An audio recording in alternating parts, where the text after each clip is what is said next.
হরে কৃষ্ণ, প্রণাম সবাইকে। পড়ছি মহাভারতের আদি পর্ব থেকে নাগগণের প্রতি অভিশাপ। তো আসুন দেখি কি বলছে এখানে।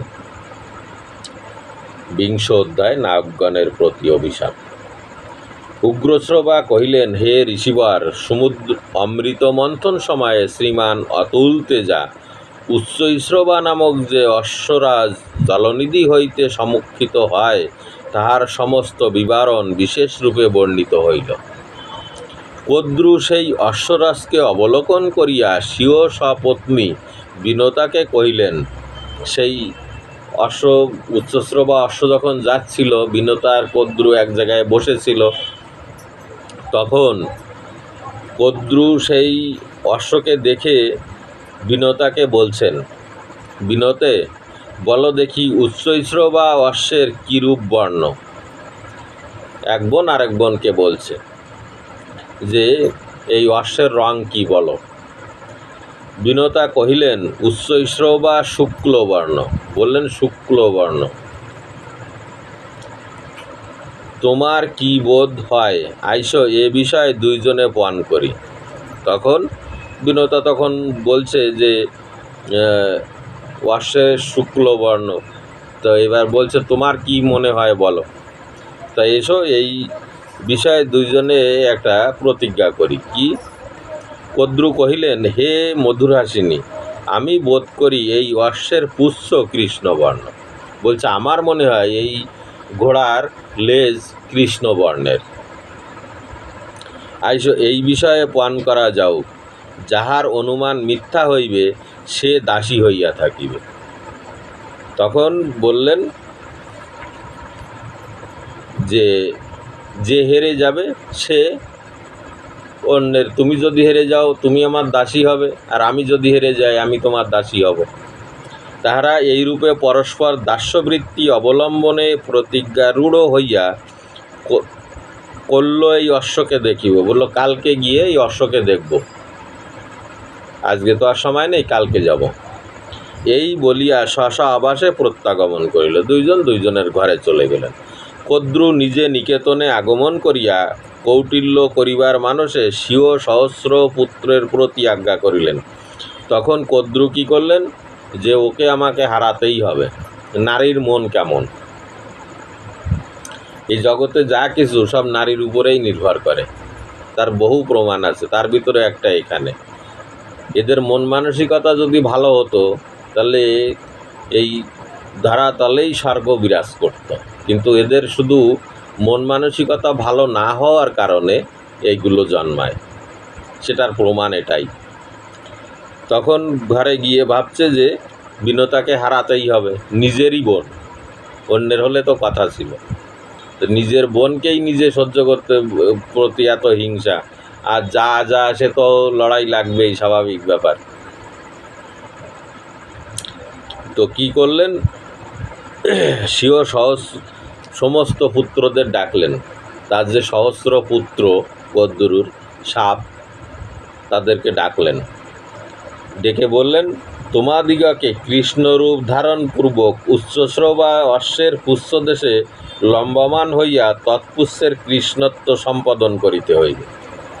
বললেন, তোমাদের সব এই কালো রং ধারণ করে ওই যে অশ্বের লেজে যেমন ওর লোমগুলো লম্বা লম্বা হয়ে থাকে, সেইভাবে থাকতে হবে, যাতে দেখা যায় যে ওটা ওর লেজটা কালো। দেখিও যেন আমাকে দাসিত্ব শৃঙ্খলে বদ্ধ হইতে না হয়। খুব সাবধান, আমি যেন বিনতার দাসী না হই, এটা মনে রাখবে। যে সকল ভুজঙ্গম তদীয় আজ্ঞা প্রতিপালনে পরামুখ হইল। কিছু কিছু ছেলেরা বলল যে এটা অন্যায় কাজ, কারণ অন্যায়কে অন্যায় বলাটা কোনো পাপ নেই, তাতে যাই হোক না কেন। বলল, আমরা এটা করতে পারবো না, এটা খুব অন্যায় কাজ। তিনি তাহাদিগকে এই অভিসম্পাত করিলেন, তোমরা পাণ্ডু অবতাংশ রাজর্ষি জন্মেঞ্জয়ের সর্পসত্রে অগ্নিতে দগ্ধ হইবে। তখন কদ্রু অভিশাপ দিলেন যে তোমরা যদি আমার কথা না শোনো, তাহলে সেই জন্মেজয় যে সর্পসত্র করবে সেখানে তোমরা পুড়ে মরবে। সর্বলোক পিতামহ ব্রহ্মা কদ্রুদত্ত এই অতি নিষ্ঠুর সাপ সকর্ণে শ্রবণ করিলেন। পিতামহ ব্রহ্মা নিজে এটা শুনলেন, সে যে অভিশাপ দিলেন মা। পরে সর্প সংখ্যার অতিশয্যা প্রযুক্ত কদ্রুদত্ত সাপ প্রজাবর্গের পরম শ্রেয়স্কর হইয়াছে বিবেচনা করিয়া অন্যান্য দেবগণের সহিত সাতিশয় আনন্দ প্রকাশ করিতে লাগিলেন।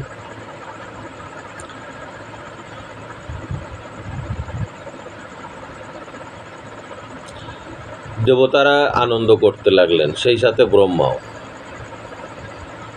যে ওরা পুড়ে মরবে, এবং কহিলেন এই সকল মহাবল তার কারণটা কি, কেন আনন্দ করছে?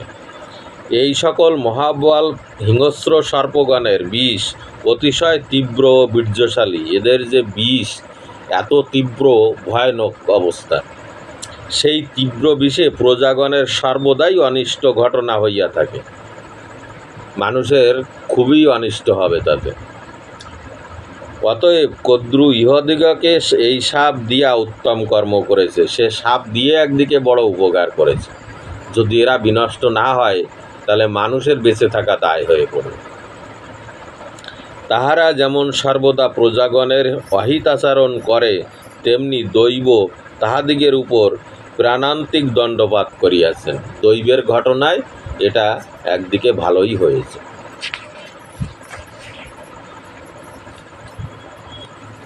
ব্রহ্মা দেবগণের সহিত এইরূপে আনন্দ প্রকাশ করিয়া কদ্রুকে সমুচিত সম্মান প্রদান করিলেন। তিনি কদ্রুকে বললেন, তুমি খুব ভালো কাজ করেছো এই অভিশাপ দিয়ে, এবং মহর্ষি কাশ্যপকে স্বীয় সান্নিধানে আহ্বানপূর্বক কহিলেন, হে পুণ্যশালীন। এবং ব্রহ্মা কাশ্যপকে ডেকে বললেন, হে পুণ্যবান, যে সকল তীক্ষ্ণবিষ মহাপনা ভুজঙ্গম তোমার ঔরসে জন্মগ্রহণ করিয়াছে, কদ্রু তাহাদিগকে শাপ প্রদান করিয়াছে। তখন বললেন যে তোমার ঔরসে যে এই বিষধর সাপ জন্মগ্রহণ করেছে, তাদের মা কদ্রু তাদের অভিশাপ দিয়েছে। অতএব হে বৎস, এ বিষয়ে তোমার ক্রোধ করা বিধেয় নয়। তাকে বোঝালেন যে তোমার এই বিষয়ে কোনো রাগ করার কোনো কারণ নেই, কারণ তারা এতটাই হিংস্র। তুমি তো তাদেরকে সন্তুষ্ট হয়ে বর দিয়েছ, তাতে তারা সন্তান ধারণ করেছে, কিন্তু সেই সন্তান এত হিংস্র যে প্রজাগণের মঙ্গল তো হবেই না, অমঙ্গলটাই বেশি হবে। অতএব তুমি এর জন্যে, তাদের নিধনের জন্য যে অভিশাপ দিয়েছে, তুমি এর জন্যে রাগ করো না। যজ্ঞে সর্পকুল বিনষ্ট হইবে, ইহা পূর্বাপর বর্ণিত আছে। এটা আগে থেকেই নির্ধারিত আছে। এগুলোকেই দৈবের ঘটন বলে। ব্রহ্মা কাশ্যপ প্রজাপতিকে এইরূপে প্রসন্ন করিয়া তাহাকে বিষহরী বিদ্যা প্রদান করিলেন। কাশ্যপকে এটা বলে বললেন, বিষহরী বিদ্যাটা তুমি আজকে গ্রহণ করো। ব্রহ্মা স্বয়ং তাকে এই বিষহরী বিদ্যা প্রদান করেন। এটা এ পর্যন্তই। এরপরে সমুদ্র বর্ণন। তো এটা এখানেই রাখছি। হরে কৃষ্ণ। প্রণাম নেবেন সবাই।